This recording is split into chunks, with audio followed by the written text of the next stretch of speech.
Hello बच्चों, एक बार फिर से आप सभी का स्वागत है द्रोण स्कूल में। मॉडल पेपर सीरीज वाली वीडियो नहीं आ रही थी, लो आ गया हूं मैं मॉडल पेपर सीरीज वाली वीडियो लेकर के। एक बार मैं दिखा दूं मॉडल पेपर तुम्हें जहां से मैंने उठाया हुआ है। ये रहा अपना मॉडल पेपर। कौन सा है? मॉडल पेपर है E2 MP3, मतलब सीरीज 2 का मॉडल पेपर 3। हिंदी मीडियम में भी है, देखो ये रहा हिंदी मीडियम वाला H2 MP3, H for Hindi और E फॉर इंग्लिश। तो ये मॉडल पेपर्स हैं। इसमें से मैंने कुछ इंपॉर्टेंट क्वेश्चन जो है तुम्हारे लिए छांट करके बोर्ड पे लगाए हुए हैं और इसको मैं आपको सॉल्व कराने वाला हूं। बहुत बारीकी से सॉल्व कराऊंगा, गलती बताऊंगा कि बच्चे कहां कहां गलती करते हैं। एग्जाम में जहां जहां तुम गलती करते हो ना, वो सारी चीजें मैं बताऊंगा आपको। बहुत डिटेल से समझाने वाला हूं, तो पूरी वीडियो को देखना। हिंदी इंग्लिश मीडियम वाले बच्चों के लिए, दोनों के लिए वीडियो है, क्योंकि मैंने दोनों प्रकार के क्वेश्चन रखे हैं। जब मैथ्स का सॉल्व कराऊंगा आप देखना कि यहाँ पे हिंदी का होगा, यहाँ पे इंग्लिश का होगा। तो बहुत अच्छे से करीने से मैं पेन गिर रहा है, तो बहुत अच्छे से करीने से मैंने सजा रखा है। चलो स्टार्ट करें। चलो भाई स्टार्ट करते हैं। देखो, अगर आपको पूरा सॉल्यूशन चाहिए ना, 50 मॉडल पेपर की सीरीज चाहिए, तो ये द्रोण स्कूल का ऐप है। यहां से आप ऐप डाउनलोड कर लेना, प्ले स्टोर पे जाना, द्रोण स्कूल सर्च करना, DRONSCHOOL, DRONSCHOOL, Dron school search करना, आ जाएगा।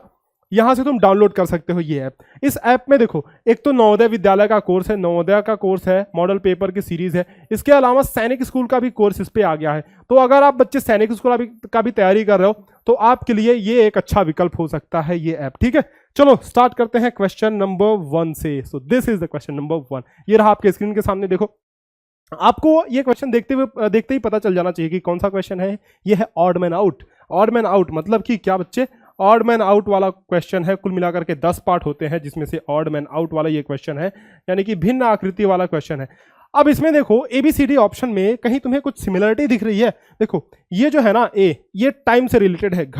ये घड़ी का सिंबल है ना, बोलो हाँ, ये घड़ी का सिंबल है, टाइम से रिलेटेड है। समय से रिलेटेड ये भी स्टॉप वॉच का सिंबल है। और 24 आवर्स यानी कि 24 घंटे होते हैं दिन में, तो समय से रिलेटेड ये भी है। ये तीनों 1, 2 एंड ये 4th वाला, ये तीनों जो है समय से संबंधित है। ये वाला क्या है? एक सूटकेस है। So this one is different. ये सबसे डिफरेंट हुआ ना, अपना आंसर है C। ठीक है, नेक्स्ट क्वेश्चन, ये रहा अगला क्वेश्चन। अब ये पैटर्न वाला क्वेश्चन है। ये क्वेश्चन मैंने क्यों लिया बताता हूं। बहुत आसान सा क्वेश्चन है, लेकिन एक छोटी सी जगह है जहां पे तुम गलती करते हो। देखो कहां पे गलती करते हैं बच्चे। ये देखो पैटर्न वाला क्वेश्चन है। सबसे पहले तो ये बात तुम्हें समझ में आनी चाहिए कि ये जो खाना दिया है ना, ये जो मतलब ये भरा हुआ नहीं है, इसको आपको भरना है पैटर्न। इनमें से कौन सा इसमें फिट करो कि ये पैटर्न पूरा कंप्लीट हो जाए, है ना। तो अब इसको जब भरना है हमें बच्चे, तो यहां पे देखो जरा तुम, यहां पे ये ऐसे मुड़ा हुआ है ना, और यहां पे ये ऐसे मुड़ा हुआ है। तो यानी कि दोनों अल्टरनेट एक जैसा है, मतलब इस कोने और इस कोने एक जैसा है, तो इस कोने और इस कोने भी एक जैसा होगा। गुरुजी बात तो सही बोल रहे हो, यानी यहां पे अगर प्लस है तो यहां भी प्लस आएगा। क्लियर है बात? यहां पे अगर प्लस है तो यहां भी प्लस आएगा, यानी हमें इसमें से प्लस खोजना है। आंसर C करेक्ट है। अब गलती यही करते हैं बच्चे कि डिजाइन बनाते वक्त ना थोड़ा सा मतलब भावनाओं में बह जाते हैं। तो क्या करते हैं ना कि यहाँ पे ऐसी डिजाइन है तो यहाँ पे भी ऐसी डिजाइन बना देंगे। तो इस तरह का मुड़ा हुआ पार्ट खोजने लगेंगे तो कोई और ऑप्शन पे टिक लगा दोगे, गलत हो जाएगा ना।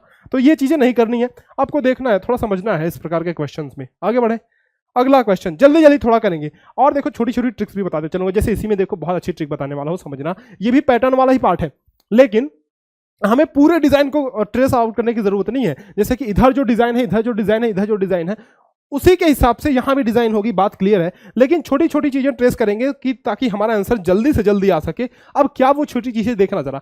अगर देखो बच्चे, यहां पे एक लाइन है, थोड़ा सा मैं इसको ज्यादा कर लेता हूं, थोड़ा चौड़ा कर लेता हूं ताकि इसमें दिखे। ये लाइन है, ये लाइन है, ये लाइन है। ठीक है, तो यहां भी एक लाइन आएगी।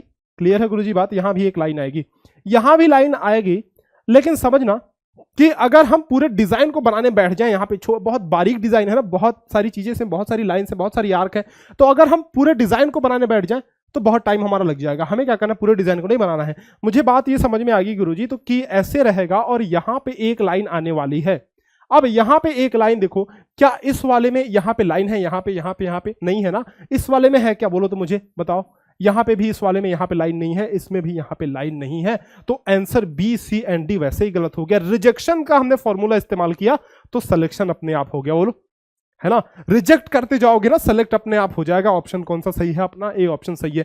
क्या यहाँ पे देखो लाइन है यहाँ पे एक, तो बस एक लाइन से ध्यान रखना, बस एक लाइन से हमने अपना आंसर ढूंढ निकाला। और यही तकनीक हमें सीखनी है, यही चीज हमें सीखना है कि हमें सब चीज नहीं देखना है, छोटी छोटी चीजों से जब ट्रेस करोगे तो तुम्हारा आंसर आ जाएगा। नेक्स्ट, ये देखो नेक्स्ट क्वेश्चन रहा। अब इसको तुम ऐसे इमेजिन करके समझो कि एक आदमी खड़ा है ऐसे हाथ की, हाथ मेरा तो तुम्हें दिख नहीं रहा होगा वैसे, क्योंकि कैमरे से नहीं रिकॉर्ड करूँ मैं, मोबाइल के कैमरे से रिकॉर्ड करूँ, कैमरा ये पर मोबाइल का कैमरा है तो बहुत नज़दीक से रिकॉर्ड करता हूँ, ये बहुत नज़दीक कैमरा है तुम्हारे, तो हाथ ही दिख नहीं रहा होगा मेरा। तो मान के चलो कि ऐसे है ना, ऐसे हाथ ये है, इस तरह से एक आदमी खड़ा है, तो हाथ नीचे की तरफ करके ये खड़ा है, तो अगले स्टेप में ये हाथ अपना फैला ले रहा है, मतलब इसका हाथ यहाँ आ गया, उसके अगले स्टेप में पैर भी फैला लिया इसने अपना, ये लो पैर यहाँ आ गया, फिर अगले स्टेप में हाथ ऐसे ऊपर करेगा, करेगा ना, हाथ ऊपर करेगा तो ऐसे ये वाला ऐसे आ जाएगा, आंसर बी हो जाएगा सही।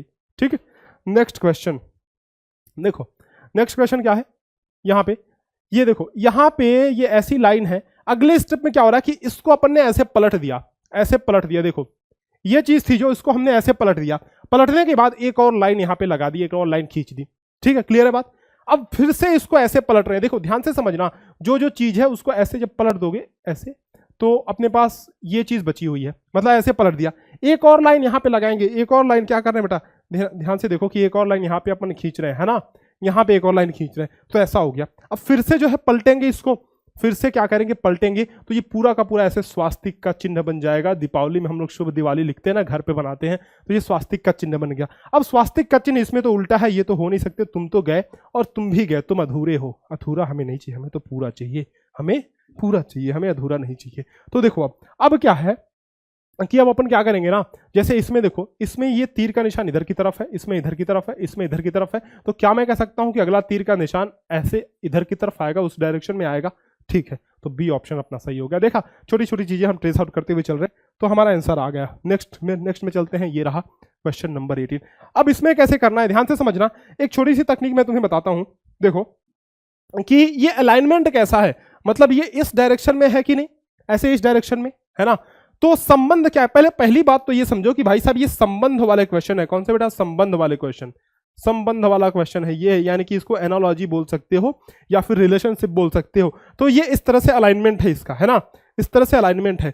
तो अगले वाले में ये अलाइनमेंट इस तरह से, ये इस तरह से, ये इस तरह से, तो ये वाला इस तरह से, तो क्या मैं कह सकता हूं कि ये वाला इस तरह से अलाइनमेंट होगा इसमें। तो ऐसा तो सिर्फ सी और डी में है, देखो ए और बी में तो ऐसे ऐसे है ना, तो ये तो हो नहीं सकता, नहीं हो सकता ना, तो ये खत्म, तुम तो गए, तुम नहीं हो सकते। सी और डी अपने पास बचा।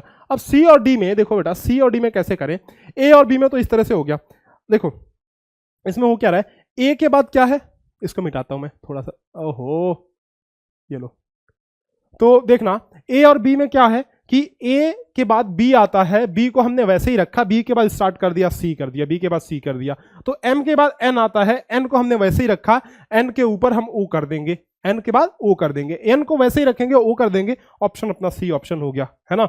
बहुत आसान सा क्वेश्चन था, बस ऐसे ही करोगे आ जाओगे। पहला टेक्निक हमने क्या सीखा कि अलाइनमेंट देखना है, ऐसे ये ऐसे है तो ये ऐसे हुआ, ये वाला ऐसे है तो ये वाला ऐसे होगा। उसके बाद हमने लेटर्स को देखा, जब हमने अलाइनमेंट शुरू में देखा तो दो को हमने ऐसे ही रिजेक्ट कर दिया, इन दोनों को ऐसे ही रिजेक्ट कर दिया, बाकी दो बच्चे थे उनमें से हमने देख लिया। ठीक है, ऐप डाउनलोड कर लेना तुम लोग, उसमें पूरा का पूरा सोल्यूशन तुम्हें मिल जाएगा, हर एक क्वेश्चन का सोल्यूशन तुम्हें मिल जाएगा, पूरा model paper 50 model paper series बहुत यूजफुल है, उसको सॉल्व कर लेना। देखो इसमें क्या हो रहा है, अंदर 3 है, यहाँ पे 4 हो जा रही है, ये वाला पेन शायद दिखता नहीं है इसमें, तो ये वाला 3 है, यहाँ पे 4 हो गया। ठीक है, यहाँ पे 4 है तो यहाँ पे 5 हो जाएगा, मतलब 1 बढ़ जा रहा है। अब 5 किसमें है, सिर्फ और सिर्फ डी ऑप्शन में है। अब बाकी चेंजेस भी हो रहे हैं, लेकिन हमने 1 पॉइंट पकड़ा, हमारा आंसर आ गया, तो कोई जरूरत नहीं है, कोई हमें जरूरत नहीं है। देखो जैसे कि बाकी चेंजेस क्या हो रहे हैं, यहाँ पे ट्रायंगल है, ये चतुर्भुज बन गया, तो यहाँ भी ट्रायंगल है तो ये भी चतुर्भुज बन जाएगा। लो जी गुरुजी, चतुर्भुज यहाँ पे है, ये देखो बाहर ये चतुर्भुज है तो ये पंचभुज बन गया, तो बाहर ये चतुर्भुज है तो यहाँ भी पंचभुज ऐसे बन जाएगा, पंचभुज क्या होगा, बन जाएगा, यहाँ भी ऐसे बाहर बाहर पंचभुज जो है बन जाएगा। बोलो बात क्लियर है। तो और भी चेंजेस हो रहे हैं, पर जब हमें एक पॉइंट से आंसर मिल जा रहा है तो हमें जरूरत ही क्या है, जरूरत नहीं है, जरूरत नहीं है तो जरूरत नहीं है तो करेंगे नहीं, टाइम वेस्ट नहीं करने का, टाइम वेस्ट करने का नहीं बेटा। नेक्स्ट क्वेश्चन देखो, अब ये देखो मिरर इमेज वाला क्वेश्चन है, इतने अच्छे तरीके से इस चीज को बताऊंगा कि समझ लो कि मजा ही आ जाएगा तुम्हें, फिर कभी कोई डाउट नहीं होगा मिरर इमेज में। देखना बहुत छोटी छोटी टेक्निक्स लगाऊंगा लेकिन समझ में आ जाएगा। देखना सबसे पहले तो एक काम करता हूं, मैं इसको थोड़ा नीचे कर लेता हूं ना, ताकि बहुत अच्छे से मैं समझा पाऊं तुम्हें। देखना रुको, हाँ ठीक है, अब देखो, थोड़ा टाइम दो मुझे। मेरे पास थोड़ा एक टूल है, तुम्हें दिखाता हूं। देखो, जैसे मान लो कि मैंने इसको काट करके अलग कर लिया, इसको काट करके अलग कर लिया। देखो, ये काट करके मैंने अलग कर लिया। अब ये सेम फिगर है, बोलो बच्चे, सेम फिगर है, ठीक है। अब ये सेम फिगर है, तो इसमें दिक्कत क्या आती है ना बच्चों को, कि मिरर कभी इस साइड होता है, कभी ऊपर होता है, कभी इधर होता है, कभी नीचे होता है, तो दिक्कत यहां से आती है। मिरर को आपको देखना है सबसे पहले, मिरर किधर है, दाहिने साइड है तो उस तरह से इमेज भी बनेगा, ऊपर है तो ऊपर की तरफ पलटेगा। जैसे ये मिरर ऊपर है ना, तो ये इमेज ऐसे पलटेगा। कैसे पलटेगा? ऐसे पलटेगा, ये इमेज ऐसे पलटेगा। तो जब इस इमेज को ऐसे तुम पलटोगे बच्चे, तो ये इमेज कुछ ऐसा पलट जाएगा। देखना जरा, ये इमेज कैसा पलट जाएगा, ये ऐसा पलट जाएगा। देखो, अब ये पलट दिया मैंने इमेज को, देखो ये ऐसे इमेज को मैंने पलट दिया। तो अब इसमें भी अलाइनमेंट वाला वही अपना टेक्निक यूज करते हैं, अलाइनमेंट वाला टेक्निक यूज करेंगे बेटा। तो मान के चलो कि ये दोनों जो सर्कल्स है ना, वो एक लाइन में ऐसे हैं, एक लाइन में। तो चूंकि मिरर यहां पे है, तो ऊपर ये लाइन ऐसी हो जाएगी ना, ऐसे देखो पलट रहा है, तो ये लाइन ऐसा है, तो मिरर में लाइन ऐसी दिखेगी। बात क्लियर है? ठीक है गुरुजी, बात क्लियर दिख रही है मुझे। तो अब यहां पे तुम देखो कि सी और डी में तो अलाइनमेंट ऐसा नहीं है, इनकी दिशा ऐसे नहीं है, तो ये गलत हो गया, रिजेक्शन वाली टेक्निक। पहला टेक्निक हमने यूज किया अलाइनमेंट वाला, दूसरा टेक्निक हमने यूज किया रिजेक्शन वाला। दो चीजों को रिजेक्ट कर दिया, बच्चे हमारे पास ऑप्शन 2। अब इसमें क्या करेंगे, अब अपने पास कॉर्नर है ना, तो कॉर्नर भी देख लेते हैं। जैसे देखो कि ये कॉर्नर ऊपर यहां पे है ना, तो मिरर से सटा हुआ कॉर्नर होगा यहाँ की, यानी कि यहां पे नीचे कॉर्नर होगा। अब देखो कॉर्नर बी में तो है नहीं, नीचे यहां पे सिर्फ एक कोना निकला हुआ है, यानी कि ए ऑप्शन सही है। क्लियर है बात? अब ऐसे इस टेक्निक का बिना यूज किए इस तरह के क्वेश्चन को देखो कितना टाइम लगता है, बहुत टाइम तुम्हारा लगेगा, क्योंकि कंफ्यूजन वाला क्वेश्चन है ना। ऐसा क्वेश्चन है, सिंपल देखने में लग रहा है पर कंफ्यूजन बड़ा होता है इसमें। तो ऐसे क्वेश्चन को बिना इस टेक्निक का यूज करके एक बार सॉल्व करो, और फिर इसको यूज करके सॉल्व करो, देखो कि कितना ज्यादा इंप्रूवमेंट तुम्हारे अंदर हुआ है। मुझे लिख करके बताना, ये मुझे कमेंट सेक्शन में चाहिए, तुम सारे बच्चों से लिख करके मुझे कमेंट सेक्शन में बताना। उम्मीद करता हूं कि ये तुम्हें समझ में आया होगा। नेक्स्ट चले अगले क्वेश्चन पे, नेक्स्ट बढ़ते हैं। मिरर इमेज वाला एक बताया ना, अब ये तुम कर लोगे कैसे? गुरुजी ने आपने अलाइनमेंट का टेक्निक तो बहुत सही बता दिया, मतलब मजा ही आ गया देख करके। अलाइनमेंट का टेक्निक इसका मैं समझ लूंगा कि ये मुंह है इसका, मैं समझूंगा कि इधर की तरफ ये झुका हुआ है, तो मिरर इधर है तो ये इधर की तरफ ऐसे झुकेगा। ऑप्शन मेरा बी दिख रहा है, सही है? क्लियर है? चमका? चलो बहुत शानदार। नेक्स्ट चलते हैं, ये देखो paper cutting, paper cutting, paper cutting, कागज काटने वाला।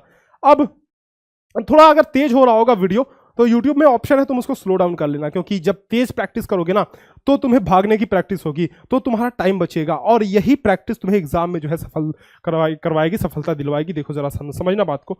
यहां पे क्या है बच्चे, यहां पे देखो, इसमें जो है सबसे पहले हमने यहां से जो है फोल्ड किया, उसके बाद यहां से फोल्ड किया, फिर क्या किया, ये आर्क जो है मैंने ना, ये आर्क जो है मैंने यहां से कट कर दिया इसमें, ठीक है, ये आर्क हमने कट कर दिया। अब हम क्या कर रहे हैं, ये आर्क यहां से कट किया और एक छोटा सा हमने एक स्क्वायर यहां पे कट किया, मतलब छोटा सा टुकड़ा यहां से काट के निकाल लिया। अब जब इसको अपन ऐसे पलटेंगे ना, ऐसे ऐसे इसको पलटेंगे, तो देखो क्या होगा, जब इसको पलटेंगे तो समझना ये जो टुकड़ा हमने निकाला वो इधर भी ये टुकड़ा बन जाएगा ऐसे, और ये आर्क थोड़ा सा सेमी सर्कल बन जाएगा, अर्धवृत्त बन जाएगा। जब इसको पूरा वापस यहां खोलेंगे तो यहां ये स्क्वायर बन जाएगा, यहां स्क्वायर बन जाएगा, ये पूरा सर्कल बन जाएगा, यानी कि अपना ऑप्शन कौन सा होगा, अपना ऑप्शन ए ऑप्शन सही हो जाएगा। अब इस क्वेश्चन को मैंने लिया क्यों, क्या ऐसी बात हो गई भाई इस क्वेश्चन में? देखो है क्या ना, कि जब बच्चे जोश जोश में क्या करते हैं कि भाई सोचते हैं कि ये जो डिजाइन है ना ये चारों तरफ बन जाएगी, तो ऑप्शन डी पे ज्यादातर बच्चों का ध्यान जाता है। ऐसी गलती तुम्हें नहीं करनी है, ध्यान से इत्मीनान से सोचना है। टाइम बहुत मिलता है, अगर तुम्हारी प्रैक्टिस है तो इस एग्जाम में इतना टाइम है कि 2 घंटा टाइम, यकीन मानो कि बहुत ज्यादा टाइम होता है। प्रैक्टिस तुम्हारी बस होनी चाहिए, है ना। चलो नेक्स्ट क्वेश्चन पे बढ़ते हैं। ये रहा नेक्स्ट क्वेश्चन, देखो यहां से फोल्ड किया पेपर को, फिर पेपर को यहां से फोल्ड किया, है ना, 2 बार फोल्ड किया। उसके बाद यहां पे हमने एक छोटा सा बिंदु यहां पे पंच कर दिया, मतलब छेद कर दिया। जब इसको वापस खोलेंगे तो ये छेद यहां भी आ जाएगा, ठीक है, ये छेद यहां भी आ जाएगा। अब मान लो कि हमने यहां तक ऐसे खोल लिया, ऐसे पेपर को ऐसे खोल लिया, जब इसको वापस से यहां से अनफोल्ड करेंगे तो ये 2 छेद यहां भी आ जाएंगे, और ये नीचे एक आर्क कट हो जाएगा। तो ऑप्शन ए ऑप्शन हमें दिख रहा है, देखो 4 छेद और नीचे एक आर्क, ए ऑप्शन हमारा, ठीक है। क्लियर है, समझ में आई? देखो मेंटल एबिलिटी के आई थिंक सारे क्वेश्चन हो गए क्या? यस, अब मैथ्स वाला करने जा रहे हैं हम लोग। तो उम्मीद करता हूं कि मेंटल एबिलिटी के जितने भी क्वेश्चन समझ में मैंने कराया अभी, बहुत अच्छे से तुम्हें समझ में आया होगा। तो अभी के अभी कमेंट सेक्शन में लिखो कि जो भी 11 क्वेश्चन मैंने तुम्हें कराया उसमें से कितने क्वेश्चन तुम्हारे सही हुए, ठीक है, मैं देखना चाहता हूं। सारे बच्चे कमेंट सेक्शन में जरूर लिखो। चलो फिर अभी मैथ्स का स्टार्ट करते हैं, ठीक है, मैथ्स का स्टार्ट करते हैं। चलो भाई आ जाओ आ जाओ आ जाओ आ जाओ आ जाओ, मैथ्स पे चलते हैं। चलो भाई आ जाओ मैथ्स पे। मैथ्स पे ये रहा मैथ्स का पहला सवाल। अब देखो अब मजा आने वाला है, क्योंकि अभी तक तो सिर्फ ट्रेलर था, मैथ्स का जब करूंगा तो बहुत मजा आने वाला है, यकीन मानो। अब ये देखो ये पहला ही क्वेश्चन बहुत शानदार क्वेश्चन है, बहुत शानदार क्वेश्चन है। इसमें हम लोग 2-3 कॉन्सेप्ट छोटे छोटे सीखेंगे, ध्यान से समझना। देखो 9 4 1 7 0 से बनने वाली 5 अंकों की छोटी से छोटी सम संख्या क्या है? What is the smallest 5 digit even number formed from 94170? अपने पास 5 संख्या दी हुई हैं, क्लियर है। 9 4, ये कौन सा कलर ले लिया यार मास्टर तुमने, दिखता भी नहीं है ये वाला कलर तो। 9 4, थोड़ा सा कम करो यार, स्ट्रोक कम करो, स्ट्रोक स्ट्रोक स्ट्रोक, ये रहा 94170, 94170। ये 5 अंकों की हमने संख्या ले ली। हमसे पूछ रहा है कि छोटी से छोटी संख्या बनाओ जो कि 5 अंकों की होनी चाहिए और जो संख्या सम होनी चाहिए। 3 कंडीशन है, 3 कंडीशन। छोटी से छोटी संख्या, 5 अंकों की और सम संख्या। जब भी अपने को छोटी से छोटी संख्या बनाने की बात करें तो आप छोटे से स्टार्ट करना और बड़े तक जाना। पहले छोटी संख्या, उससे बड़ी, उससे बड़ी, उससे बड़ी, समझ रहे हो? पहले छोटी संख्या, फिर बड़ी, फिर बड़ी, फिर बड़ी। तो जब भी छोटी संख्या से हम लोग छोटी संख्या से स्टार्ट करते हैं तो देखो ये इसमें सबसे छोटा संख्या क्या? 0, फिर 1, फिर 4, फिर 7, फिर 9। गुरुजी हमने 5 अंकों की संख्या तो लिख दी, लेकिन इसमें गड़बड़ी है। क्या गड़बड़ी है? गड़बड़ी ये है, इसमें गलती ये है कि मान लो कि मैंने तुम्हें मान लो 100 रुपए दिए, 100 रुपए। मैं इसके पीछे एक 0 लगा दूं, क्या इसकी वैल्यू बढ़ गई? 100 का मतलब 100 ही है, कितना भी 0 लगा दूं, चाहे 2 0 लगा दूं। अब गुरुजी अब भी ये 100 है, अब भी ये 100 है। तो चाहे मैं कितना भी 0 लगा दूं इसमें, तो कुल मिलाकर के बात यही है कि 100 का 100 रुपए, ये इधर के 0 का कोई मतलब नहीं है। तो वही बात तो यहां पे भी हो रही है, समझना। यहां पे भी हमने 0 इस साइड लगाया है तो हमने तो 4 अंकों की संख्या बना दी ना, इस 0 का तो कोई मतलब ही नहीं है। 4 अंकों की संख्या बना दी। और हमसे क्या पूछ रहा है? हमसे बेटा पूछा है कि 5 डिजिट चाहिए। आपको क्या चाहिए? 5 डिजिट चाहिए, है ना? आपको 5 डिजिट का नंबर चाहिए, हमने 4 अंकों का बना दिया। तो अब जुगाड़ क्या करेंगे? क्या जुगाड़? जुगाड़ ये करेंगे कि इस 0 को किसी तरह से अंदर लेके जाएंगे। तो अंदर लेके जाएंगे ना, जस्ट इसको प्रमोशन कर दो, आशीर्वाद दो भैया, ये आगे बढ़ जाए। तो ये क्या होगा? 1 इधर आ गया और 0 इधर आ गया, 479, 47। तो क्या गुरुजी ये संख्या है हमारी 10479? नहीं, ये भी नहीं है हमारी संख्या। अब हमारे पास 5 अंकों की संख्या बन गई, छोटी से छोटी संख्या बन गई 5 अंकों की, मतलब 2 कंडीशन पूरा हो रहा है। एक और चीज कि ये संख्या सम होनी चाहिए, बेटा सम होनी चाहिए संख्या। अंतिम का स्थान देखो तो अंतिम में क्या है? 9 है। और मैंने गुरुजी ने बताया था आपको कि 0 हो, 2 हो, 4 हो, 6 हो, 8 हो, तभी ये संख्या सम मानी जाएगी, इवन मानी जाएगी, नहीं तो ये संख्या विषम मानी जाएगी। तो ये संख्या क्या 0, 2, 4, 6, 8 में से कोई है? नहीं है ना। तो ये संख्या क्या है? ये ऑड नंबर है, यानी कि इवन नंबर है। अभी अपने को इसको सम नंबर बनाना है, सम मतलब सम संख्या बनानी है। तो क्या करेंगे? देखो क्या करेंगे कि इधर से देखते हुए आएंगे और देखेंगे कि सबसे पहली सम संख्या हमें कौन सी मिल रही है। 9 एक ऑड नंबर है, 7 ये भी एक ऑड नंबर है, 4 इवन है ना। तो 4 अगर इवन है तो 4 को किसी तरह से हमें उधर लेकर जाना होगा, तभी तो ये सम संख्या बनेगी। तो 1 0 और 4 को इधर हम लेकर के जाएंगे सबसे लास्ट में, तो 794, 1079। Yes, this is the correct answer, 10794। अब देखो 10794 अपना आंसर है सी। क्लियर है बात? अच्छा क्वेश्चन था ना। 3 कॉन्सेप्ट इसमें हमने देखा। पहला कि हमें 5 अंकों की संख्या बनानी थी, तो अगर 0 पहले रखेंगे तो 5 अंकों की संख्या नहीं बनेगी। दूसरा कॉन्सेप्ट ये देखा कि छोटी से छोटी संख्या हमें बनानी है तो छोटे से स्टार्ट करना होगा, बड़े तक जाना होगा। तीसरा कि जब हम इस तरह से संख्या बनाएंगे तो अगर लास्ट में ऑड आ गया तो इसको इवन बनाने के लिए हम इधर की तरफ चलते हुए जाएंगे, देखेंगे क्या तुम इवन हो ना, क्या तुम इवन हो ना, क्या तुम इवन हो, हाँ तुम इवन हो। तो यहां से पकड़ेंगे और इधर की तरफ लेके आ जाएंगे, यानी कि अपना आंसर 4 हो जाएगा, मतलब लास्ट में 4 आ जाएगा। 10794 is the correct answer, right answer C. आगे बढ़े नेक्स्ट क्वेश्चन। देखो पहला ही क्वेश्चन बवाल मचा दिया भाई। तो इस तरह से क्वेश्चन छोटे छोटे चीजें हैं, लेकिन समझना होगा आपको। जब कॉन्सेप्ट क्लियर रहेगा तो नवोदय विद्यालय का एग्जाम निकलना ही निकलना है। नेक्स्ट देखो क्या है कि 0.6, 1.2, 3.6 का लघुत्तम समापवर्त ज्ञात कीजिए। The least common multiple of 0.6, 1.2 and 3.6 will be. आपको पता है कि जब हम प्राकृतिक संख्याओं का लसे निकालते हैं, जैसे 5, 12, 16 इस तरह की संख्याओं का लसे निकालते हैं, तो क्या करते हैं? सिंपल हमने 2 तरीका आपको बताया है। पहला बताया है बच्चे भाग विधि, बताया है भाग विधि। दूसरा बताया है गुणनखंड विधि। क्या बताया है? गुणनखंड विधि। भाग विधि और गुणनखंड विधि 2 तरीका हमने बताया है, ठीक है आपको। तो इन दोनों तरीकों से कर लेना, ऐप डाउनलोड कर लेना, उसमें फुल कोर्स है, उसके अंदर बहुत डिटेल से बता रखा है, पूरा कोर्स समझा रखा है। तो 2 तरीके से आप कर सकते हो। लेकिन दशमलव में संख्या है, कैसे करेंगे? दशमलव में संख्या है, कैसे करेंगे? गुरुजी मुझे थोड़ा बहुत याद आ रहा है, आपने बताया था कि हम क्या करेंगे, सबसे पहले तो संख्या लिख लो 0.6, 1.2 एंड 3.6। अब देखो इन सभी में एक एक अंक के बाद दशमलव है, एक एक अंक के बाद यहाँ पे दशमलव, फिर एक अंक के बाद यहाँ पे दशमलव, फिर एक अंक के बाद यहाँ पे दशमलव, है ना, एक एक अंक के बाद। तो हम क्या करेंगे, सभी में 10 से गुणा कर देंगे। 10 से क्यों कर रहे हैं, क्योंकि एक 0 से गुणा कर रहे हैं हम, क्योंकि एक अंक के बाद दशमलव है ना। 10 से गुणा कर दिया तो ये 6 हो गया, ये 12 हो गया, ये 36 हो गया। अब 6 12 36, कुछ याद आ रहा है, 6 12 36, बोलो कुछ याद आ रहा है। मैंने बताया था कि अगर बड़ी संख्या में सबका भाग हो जाए, 6 का भी भाग इसमें आ जा रहा है, 12 का भी भाग हो जा रहा है, तो बड़ी संख्या हमारी लस हो जाएगी, एलसीएम हो जाएगी। तुम्हें एलसीएम निकालने की जरूरत ही नहीं है। क्लियर बात। देखो हमने बताया था कि जब भी बड़ी संख्या ऐसी हो कि उसमें और बाकी संख्याओं का भाग चला गया, 6 का भाग 36 में जाता है गुरुजी, 12 का भाग 36 में जाएगा क्या, जाएगा, बिल्कुल चला जाएगा, 12 3 36। तो इसका मतलब यह है कि जो बड़ी संख्या है यही हमारी एलसीएम हो जाएगी। तो हमने दो चीजें सीखी, एक तो कि दशमलव में जो है अगर संख्या ऐसी दी हुई है तो हम देखेंगे कि सबसे ज्यादा अंक के बाद किस में दशमलव है, तो सभी में बराबर है, तो 1 0 से हमने मल्टीप्लाई कर दिया। दूसरी चीज कि जब इस तरह का नंबर हमारे सामने आ जाए, इस तरह का कॉम्बिनेशन अपने सामने आ जाए, तो अपने को क्या करना है कि भाई तुरंत याद करना है कि ऐसा अगर ट्रिक मैंने गुरुजी ने बताया था कि भाई 6 12 36 है, तो 36 में 36 हमारा एलसीएम हो जाएगा, क्योंकि इसमें दोनों संख्याओं का भाग जा रहा है, ठीक है। तो 36 हमारा एलसीएम हो गया। अब 36 हमारा एलसीएम हो गया, लेकिन सबसे पहले हमने क्या किया था, हमने इसमें गुणा किया था ना 10 का, तो 10 का वापस भाग भी तो देंगे, तभी तो बात बराबर होगी। हमने कर्जा 10 लिया था, 10 वापस करेंगे ना, 10 का भाग दो, तो ये 3.6 हमारा एलसीएम क्या हो गया, 3.6 is the correct answer. 3.6 answer is a, है ना, ए आंसर सही है। क्लियर है, समझ में आई बात, आएगी क्यों नहीं, समझ में तो आएगी भाई।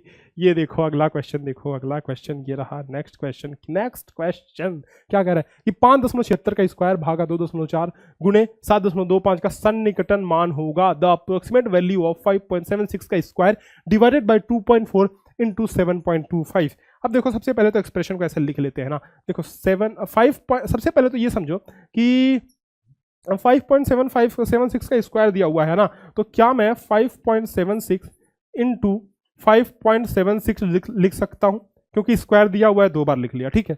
अब 2.4 का भाग कर रहा है, तो भाग को नीचे लिख दो ना 2.4 का, ठीक है। अब गुणे मल्टीप्लिकेशन में है 7.25, मल्टीप्लिकेशन में है 7.25। देखना समझना कि अगर हम 2.4 से इसको काटे तो यहाँ पे 2.4 बचेगा, क्योंकि हम जानते हैं कि 576 24 का स्क्वायर होता है, तो 2.4 से हमने काटा, 2.4 बचा।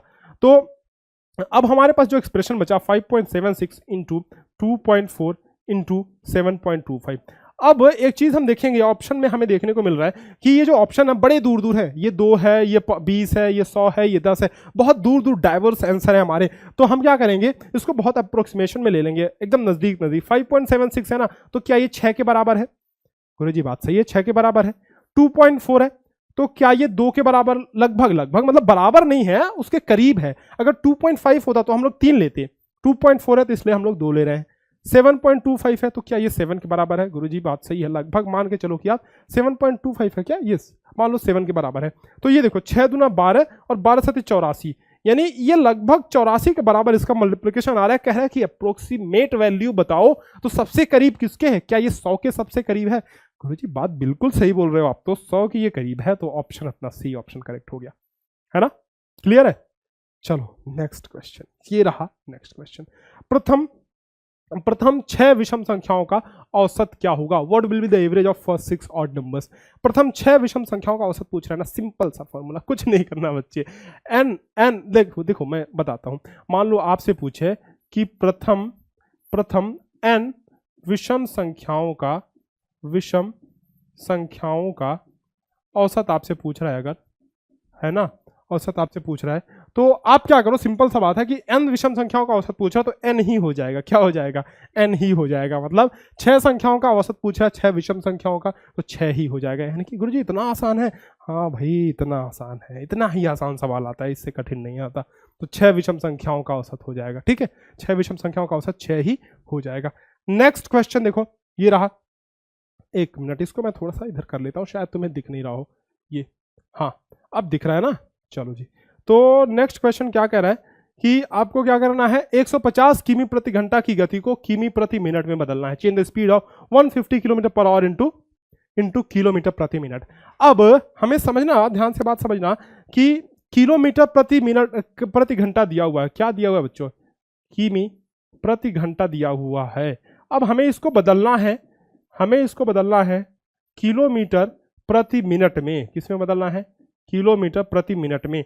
देखो बात समझना, ऊपर जो है, ऊपर हम तो बदल नहीं रहे हैं, किलोमीटर का किलोमीटर ही है, नहीं बदल रहे, कुछ भी बदलाव नहीं हो रहा है।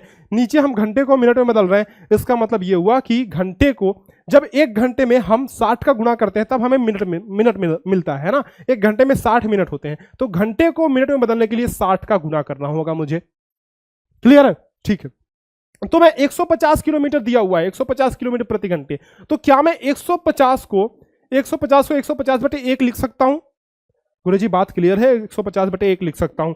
अब मुझे किलोमीटर को किलोमीटर में बदलना है, मतलब ऊपर कोई चेंज नहीं करेंगे, नीचे बस 60 से गुणा कर देंगे। देखो घंटे को मिनट में बदल रहे हैं तो नीचे 60 से गुणा कर दो, तो गुणे 60 कर दो, गुणे 60। तो ये हो गया 150/60 हो गया। 30 से काट दो इसको, ये सबसे पहले 0 से 0 उड़ा दो, खचाक खचाक तुम तो गए। 3 दूना 6 और 3 पचे 15, यानी कि 5/2। तो क्या मैं कह सकता हूं 5/2 बराबर 2.5 किलोमीटर प्रति मिनट। 2.5 किलोमीटर प्रति मिनट। भाई साहब हमारा आंसर आ गया, ये लो आंसर आ गया 2.5 किलोमीटर प्रति minute. Answer is D. Clear है ये बात? हमें सबसे पहले क्या करना है कि देखना है कि किसको किस में बदलना है। किलोमीटर प्रति घंटे को किलोमीटर प्रति मिनट में बदलना है हमें। तो हमने क्या किया, पहले देखा क्या इसके लिए कोई रिक्वायरमेंट है, कोई जरूरत है इसको बदलने की? नहीं। इसको बदलने की जरूरत है? हाँ जी है। कैसे बदलेंगे? 60 से गुणा करेंगे। तो ऊपर किसी चीज का भी गुणा नहीं करेंगे, नीचे 60 से गुणा करेंगे।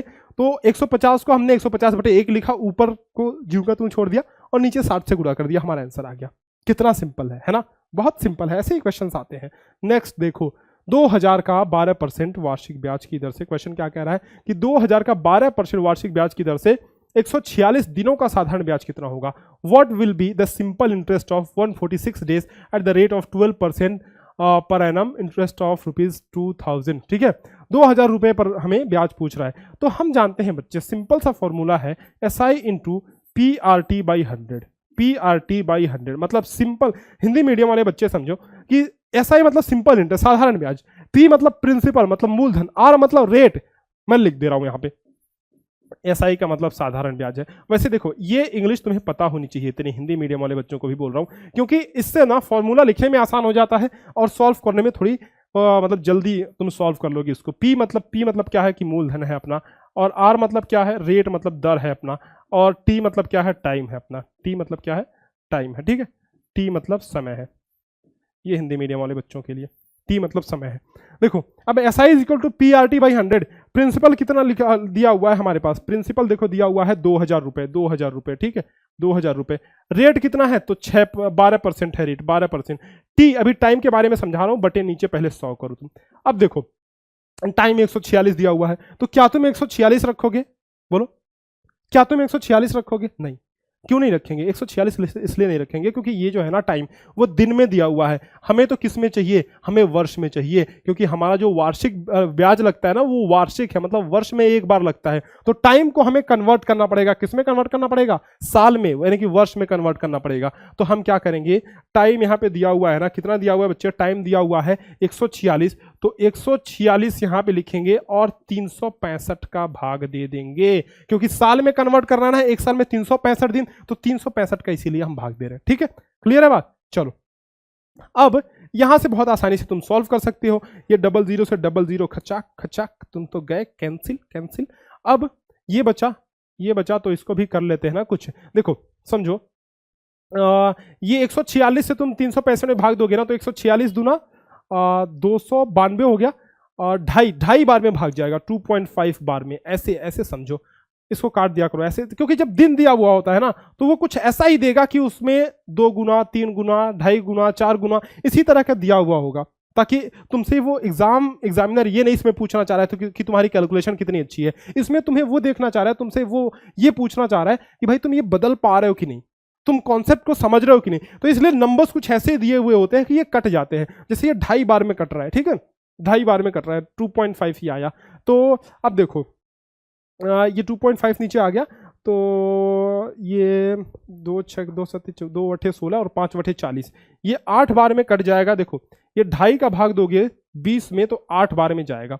अब ये मैं कैसे कर रहा हूं, तुम्हें कुछ बच्चों को लग रहा होगा कि भाई गुरुजी ऐसे कैसे कर रहे हो आप, तो समझो कि 2 8 16, 16 हो गया, 0.5 का 8 में गुणा करोगे तो 4 आएगा, है ना, 16 4 20। तो इस तरह से छोटी छोटी चीजें ना जब ट्रिक सीखते जाओगे तो कैलकुलेशन स्पीड भी बढ़ती जाएगी। तो ये सब चीजें सीखने वाली जरूरत है, ये सब जरूरत की चीजें हैं, सीखने की मतलब सीखना जरूरी है ये सब। तो 8 ऊपर आ गया और ये 12 बचा हुआ है, 12 बटे 96 रुपया। हमारा क्या आ गया, इंटरेस्ट, सिंपल इंटरेस्ट 96 रुपये आ गया। बोलो बात सही है, कोई दिक्कत वाली बात नहीं गुरुजी, कोई दिक्कत वाली बात नहीं है। 96 रुपया हमारा आंसर आ गया, 96 रुपया, है ना।